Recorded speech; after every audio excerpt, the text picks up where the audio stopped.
guys, welcome back. You're tuning in to part 5 of my 1972 C10 getting its LS swap. In this edition we're going to cover things like taking the old hood off of the truck, removing the old engine and transmission, and for that's really special to me because I got help from my sons, my two older sons, Hayden and Davis. After that we're going to talk about what I'm doing with the fuel system.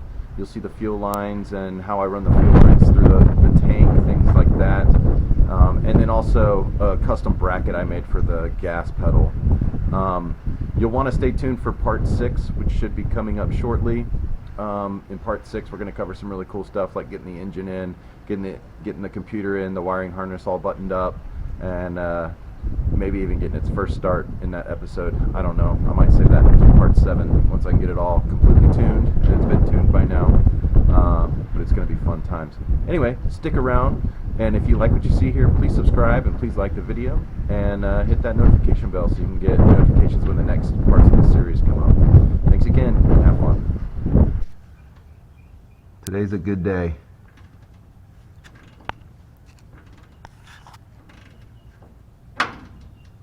We've got Davis out here wrenching on the old truck. We're removing the old engine and transmission. He is taking the transmission mount loose from underneath on the cross member.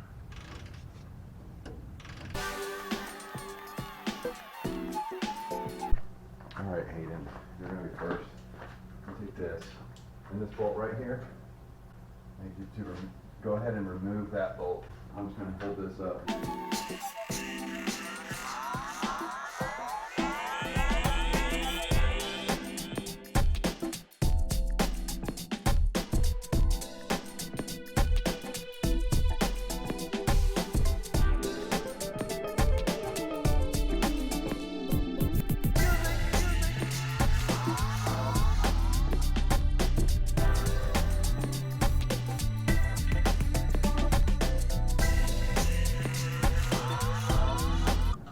And just like that, the engine's out.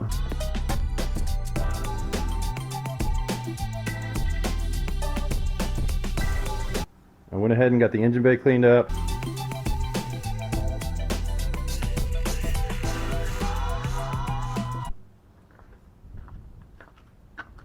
Alright, I'm going to show you what I'm doing with my fuel tank and fuel system. Since I've got a 72 fuel tank, it comes with a vent at the top. So I'm going to utilize that vent for venting the tank, obviously. And I'm using an earlier style pickup that has a vent and a feed line on there, but I'm going to use the vent line from here as a return line. And what I've done is I've attached a piece of 5/16 Earl's Vapor Guard fuel injection hose to it to go, and I clamped it on up here and zip tied it down to the bottom so that way it'll return to the bottom of the tank and not have an annoying leaking sound as I'm driving if any fuel's returned to the tank. I'm just going to snip these off. I'm going to put it back in the tank and then put the tank back in.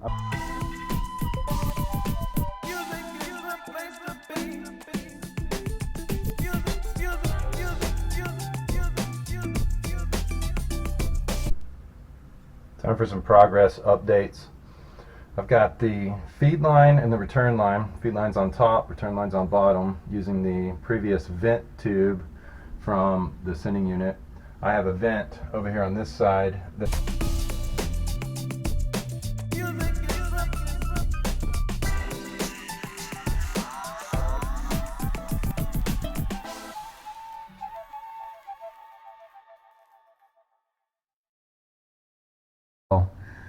Before I put the engine in, I am going to ground the fuel pump to the frame. That way I have a little bit more working room right now. One thing that's concerning to me is the exhaust is going to be tucked up pretty high. It's going to run between these transmission crossmember mounts. So not only do I want to put a bracket on the fuel lines right here, but I think I'm going to wrap these hoses in some heat protecting material. And I might even put some sort of metal shield or something like that coming off the frame, and then fab something up, bend something up that comes out to here, or something like that, that kind of blocks that off from the heat of the exhaust. I'm not yet sure how far back this cross member is going to go once I get the engine in here, but I'll figure all that out. I got plenty of room to slide it forward and back. I do have a little spot here that I need to flatten out so it'll fit. And then I'm trying to do this upside down. Going up this way, I ended up putting a bulkhead through the frame, so that way I didn't run this line. I had to run my fuel pressure regulator up a little bit farther than I wanted to, which didn't give me the room to clear my fuel line coming out this way and up to the back of the engine. So I ran a bulkhead through the frame and used some AN fittings to tie that in, and then it's just going to come straight up and over, and you can see the back of the motor is going to be here, and then that's going to tie right into the fuel rail. Wow, I'm getting a little dizzy here. Hopefully you guys aren't. So that's pretty much it on the fuel line updates. Once I get this thing clamped down and the fuel pump grounded, I will put the motor in here and move the transmission crossmember around and level this thing up where it needs to go. That way we can make sure it's all sitting right, make sure our angles are right. That way we can get all the way back there to the rear yoke. That's it for now. Okay, this is where we left off.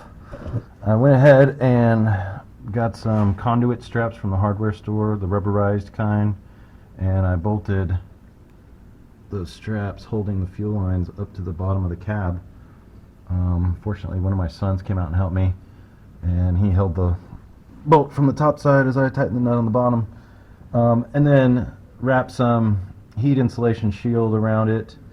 Just slid it open and then wrapped it with zip ties just to hold it up in place. And if you look straight down the tunnel or straight down the hole here, that should be a nice clean shot for the exhaust, and I'm going to have to punch it through the cross member in the back.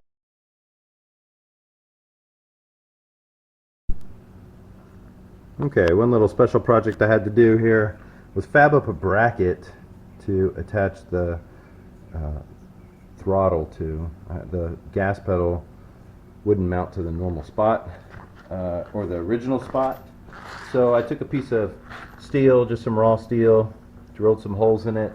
I've got 3 bolt holes here that are going to mount to where the existing pedal mounted to, and this is upside down and backwards right now, but the original bracket mounted to that, and then the new bracket, and again this is upside down, will mount on this side over here and position the pedal in the spot where it needs to be, and it lines up pretty good even with the flat bracket like that. So I'm going to let this dry, I'm going to flip it over, put a little bit of paint on the other side, and then bolt it up in the truck and see how it fits.